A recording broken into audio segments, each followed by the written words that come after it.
পাবে। এবং আমি আরেকটা জিনিস বলি, অনেক সময় অনেকে বলে থাকেন যে হাজব্যান্ড ক্যাপেবল না, সে কাবিনের টাকা দিতে পারছে না। বিয়ের সময় যে কাবিনের টাকা বলার কথা বলা হয়েছিল সেটা সে এখন কোনোভাবেই দিতে পারছে না, তাহলে হবে কি?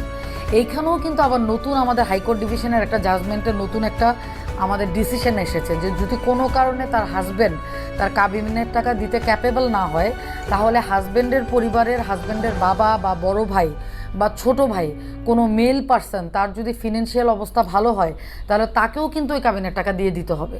তার মানে কাবিনের টাকার ব্যাপারে নো কনসিডারেশন, এটা কোনোভাবেই এটাকে অ্যাভয়েড করা যাবে না।